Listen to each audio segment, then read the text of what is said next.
Okay. Ayun.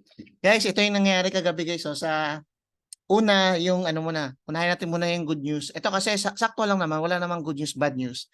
Pero unahin natin to. yung ano, Euro NCD. Di ba sa GC nagsabi ako doon na may setup tayo dyan na buy position. Yun, ito na guys, lumipad siya. Yan. Ngayon, ito yung magiging plano ko kasi kahit tatlong candle yan, basta nasa 1, 2, 3, basta 1, 2, 3 moves lang ah. Basta may setup guys sa 4-hour time frame na ganito. Yan. Basta may setup sa 4-hour time frame na ganito, kahit 3 candles siguro possible baka pasukan ko na. Yan. Kasi iba kasi guys sa sobrang valid nito guys. Basta 4-hour time frame ha, 4-hour time frame. Tandaan nyo lang, hanap kayo lagi ng ganito at saka ganito. 4-hour time frame.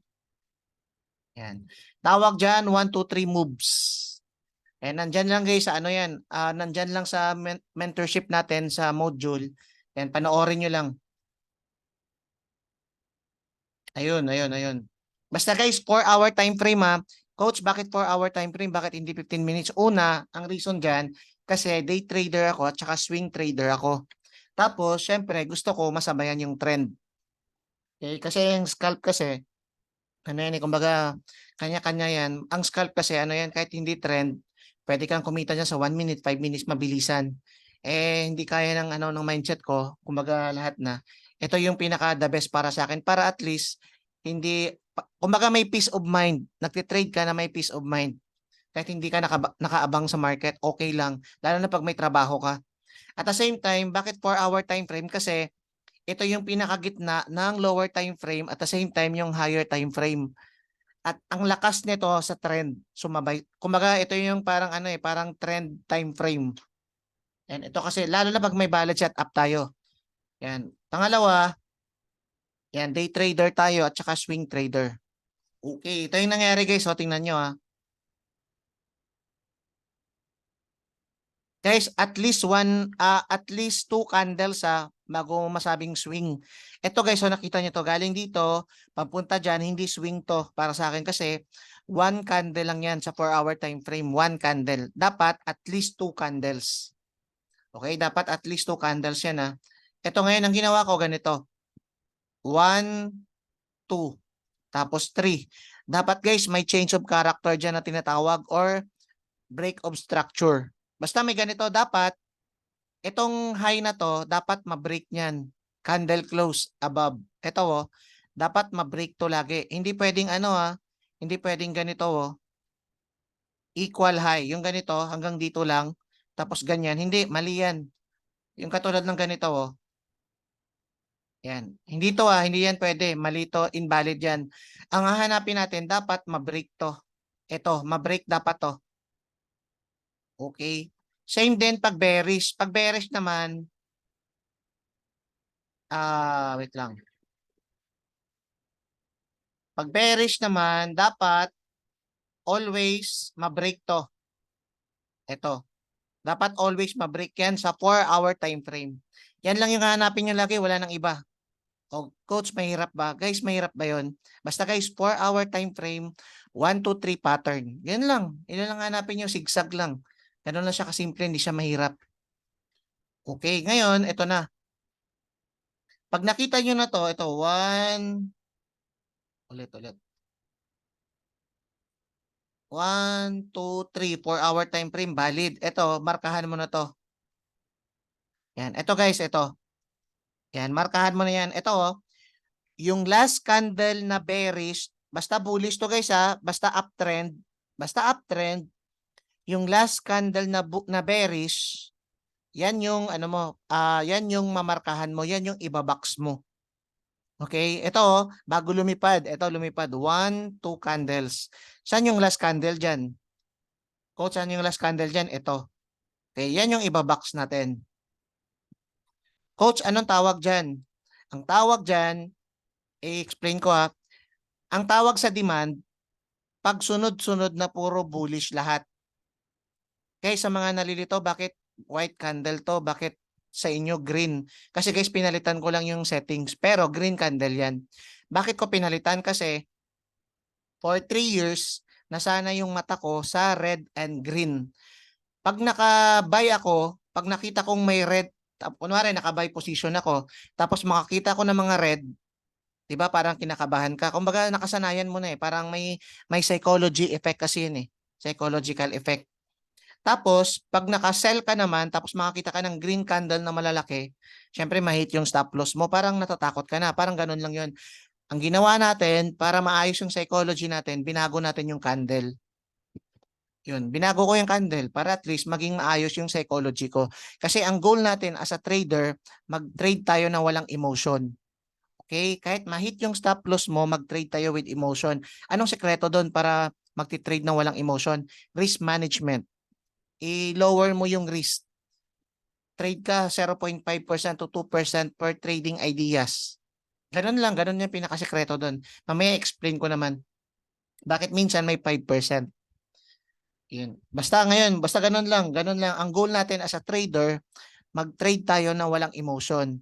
Kasi once na nagtitrade ka na may emotions, automatic isang stop loss lang, kahit walo yung wins mo, isang stop loss lang kayang ma-wipe out yung account mo. Sa isang pagkakamali, sira lahat ng plano mo, ng pinaghirapan mo.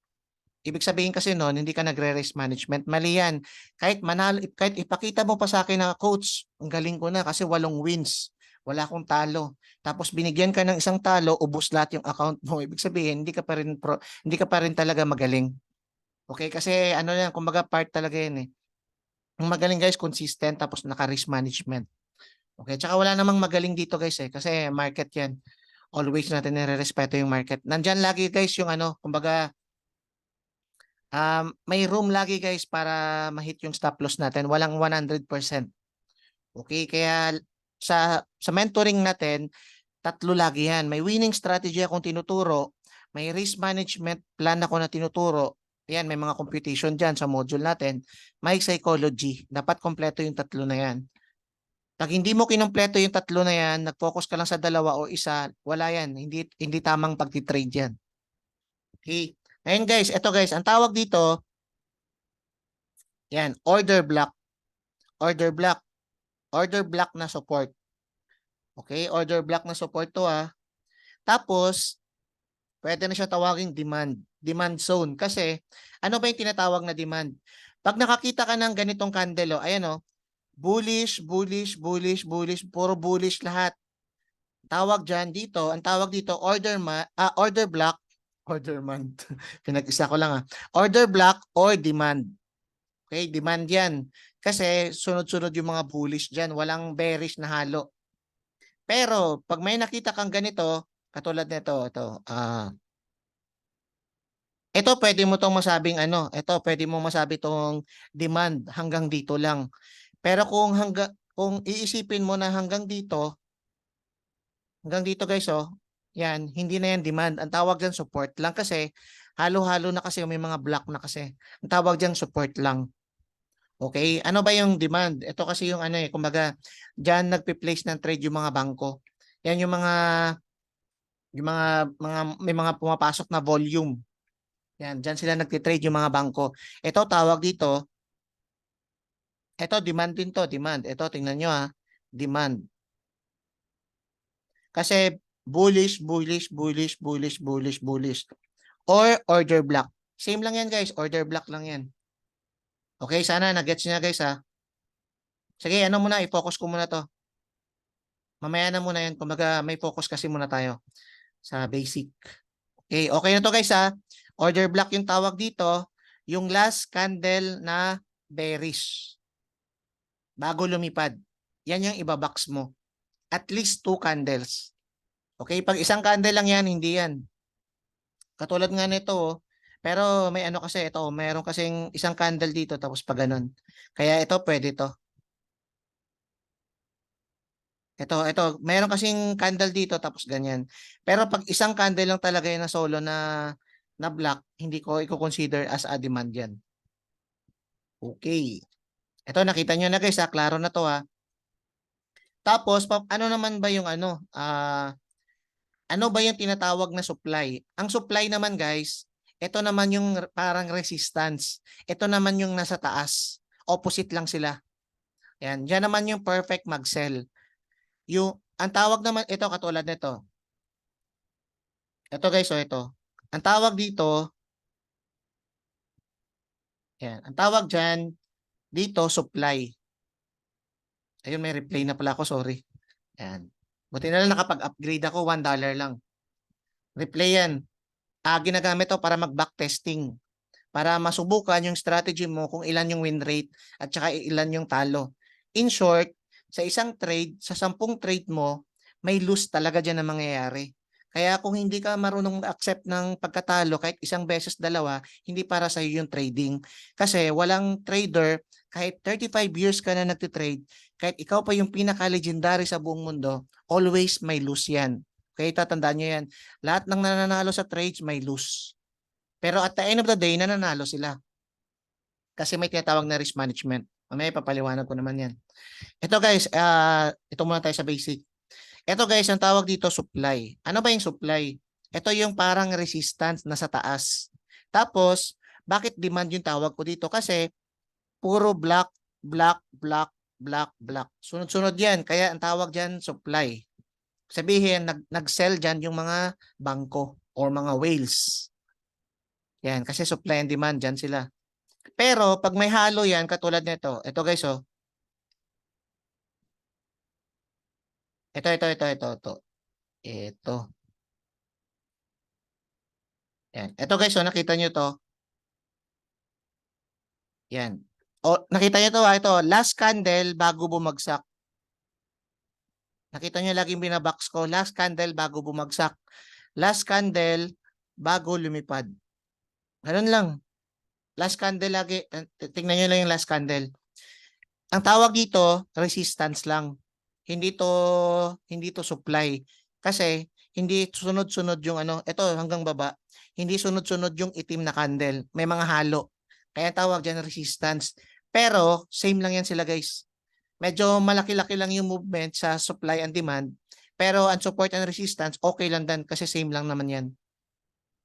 Okay, kaya minsan gusto ko na lang hindi ko na lang sana i-correct pero syempre iba pa rin yung kino-correct kayo. Pero at the end of the day, resistance pa rin yun at saka support.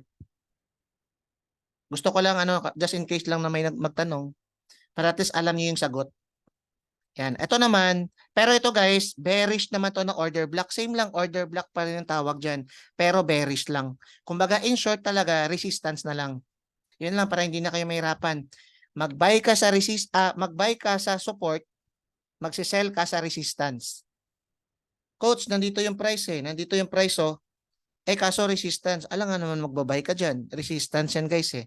Okay, ganun lang guys yung strategy natin. Kumbaga simple and basic.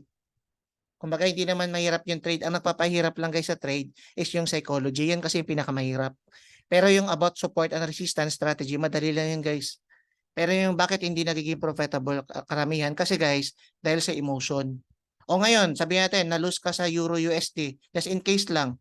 Ano yung feeling mo? Ano yung emotion mo ngayon? Yung mga pro trader, hindi nakakaramdam ng emotion yan. Okay, move on. Talo ako ng 2%, naka-risk management tayo. Okay, ganun. Ganun lang, simple lang. Pero pag newbies ka, pag nagsugal ka, pag hindi ka nagko-compute, tapos naubos yung kapital mo, ano yun?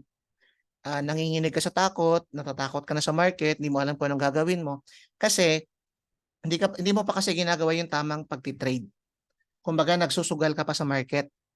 Kaya ibig sabihin, kahit tumama pa yan, hanggat hindi mo ginagawa yung tama sa market, automatic guys, matatalo ka pa rin at the end of the day.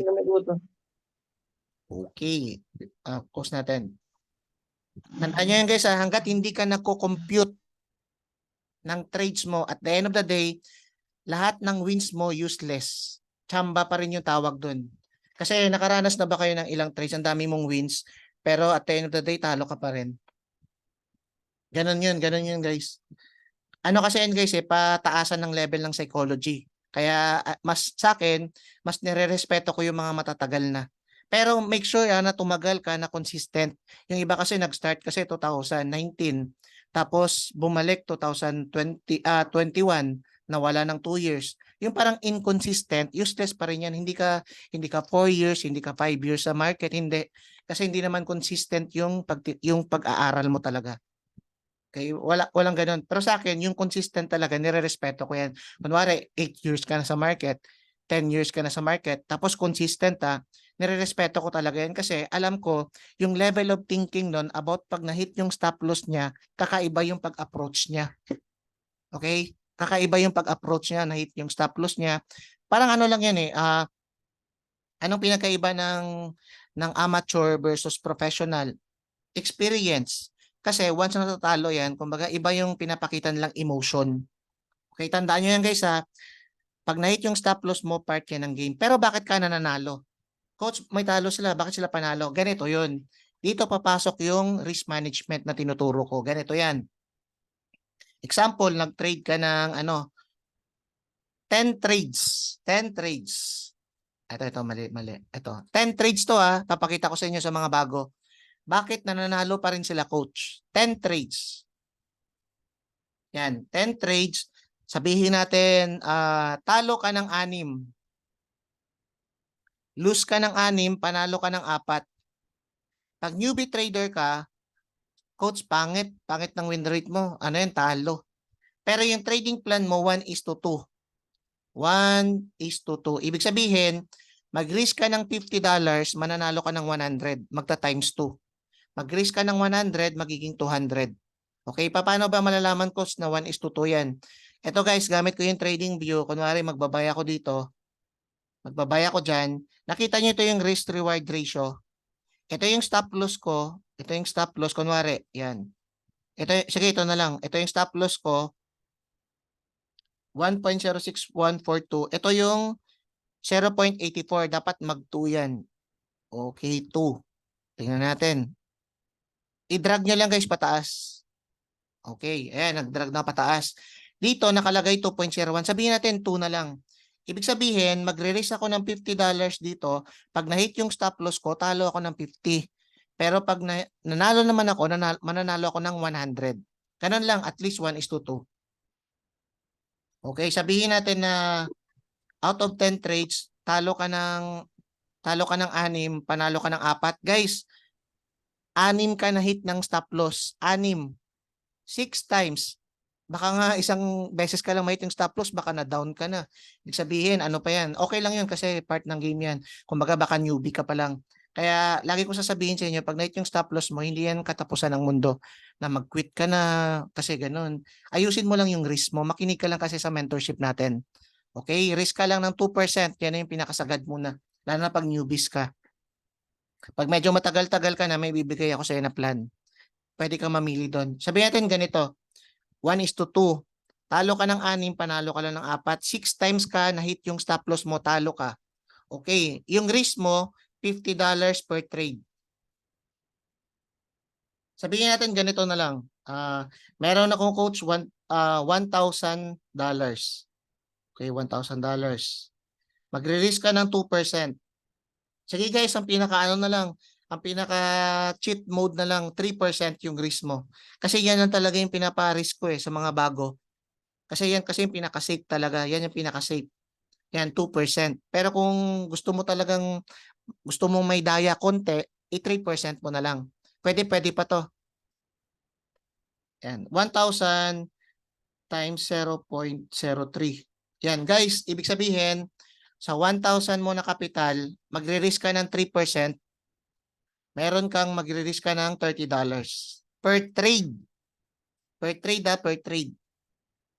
Yan, kunwari, dito, ita-times natin to sa 30. Talo ka dito ng 6 times, kaya 6 times 30 times 6. Okay, ang sagot dito is may 180 ka na lose. Okay, negative 180 ka. Okay. Dito naman, sa wins mo naman, nanalo ka ng 4, magta-times 2 to. Ibig sabihin, yung 30 mo, magta-times 2, magiging 60. Dito, 4 times 60. Okay, wait. 4 times 60. Guys, meron kang 240. 240. Okay, in short, sa 240 mo, i-minus mo yung talo mo na 180. At the end of the day, Sa 7 days mo siguro 1 week, after 1 week, nanalo ka ng $60. Profitable ka ba? Yes, profitable ka kasi yung account mo na 1,000 nadagdagan ng $60. Kasi nag-risk management ka. Coach, hindi eh. Gusto ko yung 1,000 ko, gusto ko maging doble ka agad, $2,000 ka agad after 1 week. Guys, maling mindset yan guys. At ngayon pa lang, kung newbie ka, tanggalin mo na yung mindset na yan.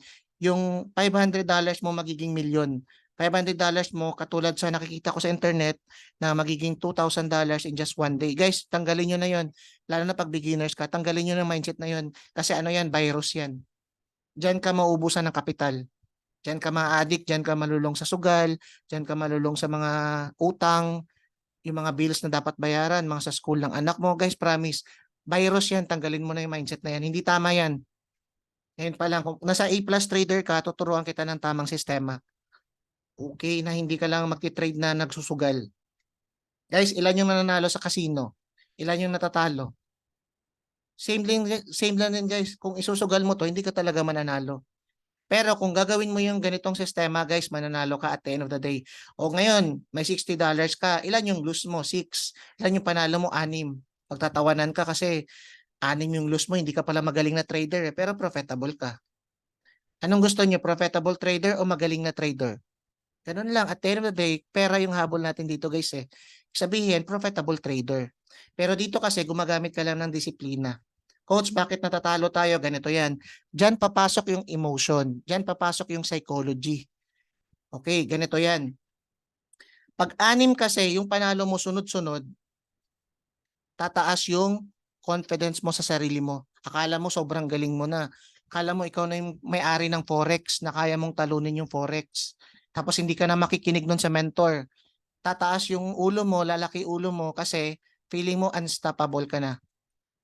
Ganun yun, tataas. Ang gagawin mo, pag unstoppable ka na, pag pumasok na yung sistema na nanalo ka lagi, ang gagawin mo, magtataas ka ng risk. Siyempre, feeling mo magaling ka na eh, tataasan mo yung risk mo. Yun na, sira na yung game plan, wala na. Yung 3% na rule mo sa mga trades mo, gagawin mo ng 10% to 20%. Worst case, gagawin mong 80% sa isang trade. Kasi sobrang taas na ng belief level mo sa sarili mo. Diyan na papasok yung psychology. Kaso biglang natsambahan ka ng market, hit yung stop loss mo. Anong mararamdaman mong emotion? Wala na. Sira na yung plano mo nun. Hindi para sa akin yung trade.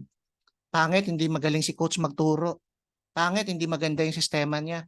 Gagawin mo, mag-i-enroll ka sa iba, hahanap ka ng secret strategy. Balik ka ulit sa TA. Hanap ko ulit ng mga strategy na ganun. Gusto ko ng SMC coach, gusto ko ng hedging, gusto ko ng ganito. Guys, maling mindset yun. Okay, nasa tamang winning strategy ka na. Market structure na to guys, yung tinuturo ko guys. Ganito na mismo tumakbo, gumalaw yung market. Pero lagi mong iisipin na hindi 100% tatama yan. Okay, tandaan nyo guys, ito na lang, ito na lang. Kahit 35 years si Mark Douglas sa market, pinaka-legendary sa forex trading. Kung tatanungin mo siya, coach, lilipad ba to? Hindi niya alam. Kasi nire-respeto niya yung takbo ng market. Ang focus niya is risk management and trading plan. Kaya kung tatanungin mo siya, coach, lilipad ba yung gold? Coach, pati naman ito kung lilipad. Sabihin niya lagi, I don't know. English yun ah. Ganun lang kasi English yun eh. Hindi niya alam. Ganun din yung sinasabi ko lagi, hindi ko rin alam eh. Basta ang lagi kong ina-advise, mag-trade ka sa trading plan. Mag-trade ka pag may setup lang. Ganun lang. Parang ganito. Pakita ko sa inyo ha. 1, 2, 3 moves. Nandito yung setup natin. Anong gagawin natin? Magsi-set up tayo dito ng buy. Eh, nandito pa lang yung price. Eh, bakit ka nag-buy? Eh, ito yung plano. Diba? Guys, part yan ng psychology. Lalo na pag pinakitaan ka dito ng mga malalaking movement. Ganon. Ganon yan. Kaya guys, mahirap yung trading kasi puro emotions, disiplina, disiplina, disiplina. Ang psychology guys, hindi mo yan, guys, hindi mo matatalo yung market sa 1 year to 2 years lang. Never. Kaya ngayon pa lang, ang gusto kong ituro sa inyo guys, tanggalin nyo yung salitang belief level sa sarili. Okay, belief level sa pangarap na maging successful trader, okay yun. Pero maging belief level sa sarili, guys, tanggalin nyo yan. Belief level sa trading plan, okay yun. Mag-focus lang kayo guys, magkaroon kayo ng tiwala sa trading plan na gagawin mo. Na ginagawa, kung kunwari, sumusunod ka sa trading plan ko, okay yun. Pero kung may sarili kang trading plan, okay din yun. Kahit wag mong sundin sa akin, hindi ko nire-recommend na sundin nyo sa akin. Bonus na lang yan. Kumbaga, syempre kasi nag-enroll kayo sa akin, kaya majority dito, sumusunod talaga sa trading plan. Which is nakita nyo naman, di ba, kung gaano tayo ka-effective. Kasi ganito yan. Yung setup kasi natin, without confirmation, 60% yung chance na manalo. 40% magiging lose ka. Pero pag may confirmation, ang setup natin, 80%. Okay. Tsaka guys, pansinin nyo lagi, sino ba yung, eto na lang, bakit ka natalo nakaraan?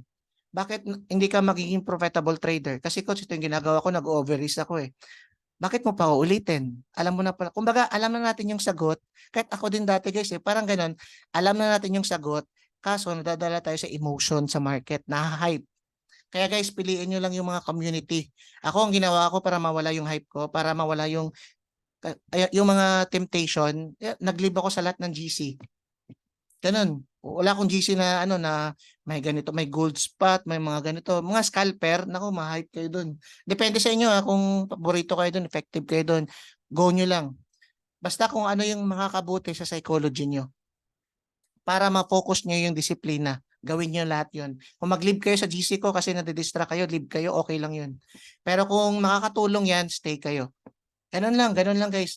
Iwasan nyo yung mga ganun. Sa akin, ang ginawa ko, wala kasi talaga akong mentor nun. Kumbaga community lang. Nag-enroll ako sa ganito, nag-enroll ako sa ganito, nag-enroll ako sa ganito. Kukunin ko yung number ni coach, may bayad 25,000. Personal number para makausap ko lang siya. Siguro 3 times lang. Allowed lang ako ng 3 times makausap siya per month. Ganun. Walang Telegram GC, walang live. Walang updates. Puro video course lang. Ganun. Yan lang yung sistema doon. Tapos yun, after nun, magbabayad ka ng ganito, ganito. Hindi lang sa isang mentor, may mga ganun guys. Tapos merong bayad 12,000, 3 days mentoring lang. Ang tinuro sa akin, RSI, mga ganun. Basta indicator. Tapos wala, no choice ako eh. Kasi gusto ko talaga matuto, nagbayad ako. Tapos na-realize ko, self-study pa rin. Ganun guys, kaya puro mental talaga to guys yung trading. Hindi lang more on analysis, ganun. Bonus yun guys, kasama yung analysis. Pero yan, part talaga yun ng game. Okay. Ngayon, ang natutunan nyo, eto na lang. Order block, support and resistance, tsaka naka-record naman to guys ha. Ano pa ba yung topic natin na Imbalance, yan, imbalance. Guys, ito lang imbalance oh. Ang imbalance, ito yung gap. Yung gap sa gitna, ito oh. Pakita ko lang. Okay. Ito guys oh. Itong candle na to, tsaka itong candle na to, yung sa gitna nila, may gap dyan. May space. May space. Ang tawag dyan, imbalance. Kung ICT trader ka, ang tawag doon, fair value gap. Pero same lang yun. Kaya tandaan nyo ang change of character, pag SMC trader ka, change of character yung tawag sa CHOCH. Ito, tang SMC na term yan. Pero pag ICT trader ka, ang tawag dyan, MSS, basta market shift of structure. Ganun, market shift. Pero at the end of the day, same lang yan guys, same lang yan, break of structure lang yan. Okay. Ang change of character lang kasi, kumbaga from uptrend, naging downtrend, change of character. Tapos ang break of structure, pag continuation na. Continuation ng upside to the downside. Okay, imbalance guys, ganun lang. Ito lang oh. Ang sekreto, ang swerte nyo nga guys, kasi dito, naturuan ko kayo ng indicator para hindi na kayo mahirapan. Meron tayong indicator ng imbalance finder. Para imbis na maghagilap ka nun, sasakit yung mata nyo, imbalance finder lang. Nakita ko to, buti lang nakita ko talaga to kasi nung natutunan ko yung imbalance, sobrang, tanggalin ko to ha. Yan, nakikita nyo yung imbalance? Di ba parang ang hirap? Kaya nung nakita ko to, sabi ko sakit talaga sa mata. Yan, nung nakita ko to, yun, ang laking tulong. Mabilis na. Kaya nakita nyo, di ba? Ito guys, yung nangyayari, ito pala. Ito, explain ko anong nangyayari sa Euro USD na buy position natin. Ito. Ito yung una kong nakita. Ito guys, oh. 1, 2, 3. Yan. Tapos dito, nagkaroon tayo ng breaker block. Ito pala. Ano pala yung breaker block? Yan. Ito kasi guys, ito, yan. Ito kasi guys, ang tawag dito, 'di ba? Alam niyo na 'yon, demand, supply. Supply to kasi resistance. Okay, dito sa taas. Tapos, order block yung tawag dito. Order block. Order block na resistance. Pero, kapag ganito yung mangyari, yan. Eto, na-breakout na, nag-breakout. Yung resistance na to, magiging support kasi nag-breakout na. Kaya ang tawag dyan, breaker block. Ganun lang. Kumbaga, yung support, naging resistance, breaker block. Okay, breaker block ang tawag dito. Nag-get nyo na guys ha. Katulad nito, ito pa yung example. Ito pa yung example. Ito.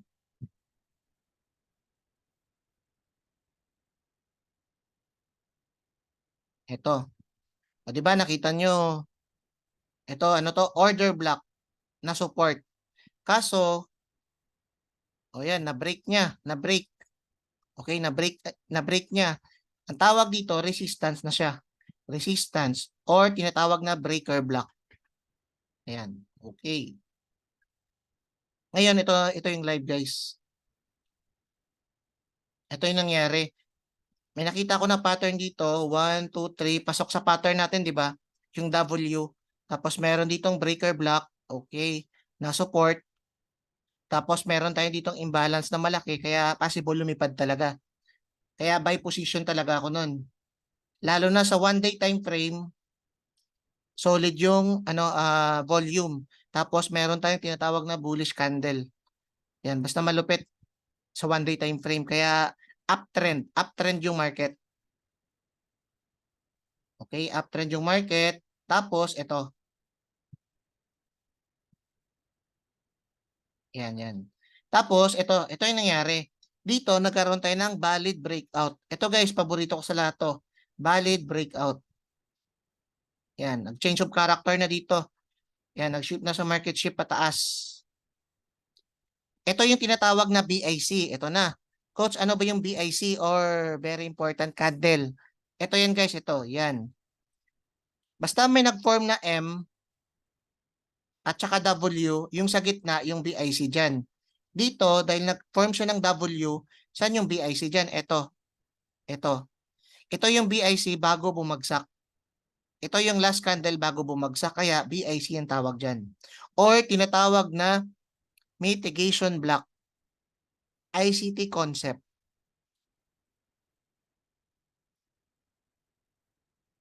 Yan. Sensya na guys kung lahat talaga pinapangalanan ko kasi gusto ko matuto talaga kayo. Baka mamaya kasi tanungin kayo kung ano yan tapos hindi nyo masagot. Tapos sabihin nyo, ay di ba plus trader ka, ganun. Pero at least may idea kayo. Okay, pero yung breakout trader, ako lang yung nakakagawa. Ano to? Own experience ko to. Hindi ito makikita sa YouTube. Yan. Basta lahat yan. Combination kasi yan ng lahat ng strategies. Tapos pinag-aralan ko. Kaya ito nagpabago sa trade ko yung breakout, yung pagbe-breakout. Pero dapat focus ka diyan kasi minsan may ano yan may pag hindi ka focus kasi may time na makakaligtaan ka, matatalo ka. Psychology na naman papasok. Yan, mukhang mabibitin tayo 124. Baka may part 2 tayo. Guys, ito na guys. Ito yung reason bakit ako nag-buy. Kasi sa 4-hour time frame, 'di ba? Lagi ko sinasabi, sagrado 'yan, 4-hour time frame, malakas yung trend. Tapos dito nagkaroon ng valid breakout pa sa 4-hour time frame. Kaya dito sabi ko, change of character na possible lilipad na to. At the same time, pasok sa pattern natin. Pero may konting sablay lang dito, mamaya explain ko. Mukhang hindi siya pasok sa pattern natin. Mamaya ipapaliwanag ko yan. Dito pa lang kasi nung una, nagdalawang isip ako. Sabi ko, pasok ba to sa pattern na ano? Pero nakita ko kasi valid breakout. Kaya tinrade ko. Yan. Tapos, ito yung mitigation block. Ibig sabihin, anytime, pwede mag-pullback dyan yung price. Ang ginawa ko, pumunta ako sa lower time frame, sa 1 hour time frame. Ito yung nangyari. Yan, pumunta ako dyan sa 1 hour time frame. Dito, naglagay ako dito ng trades. Nakita nyo to guys, nakita nyo tong imbalance na to. Ito kasi gamit na napuntahan na Sabi ko, possible dyan, bumagsak yung price, bigla magaganon, sabay lipad. Ang tipiko naman dito sa taas. Dito. Hanggang dito nga guys, mamaya papaliwanag ko. Pero dito, 1:2, Dito kasi banda 1:4. Ibig sabihin naabot ng 3,000 yung panalo ko pag dito.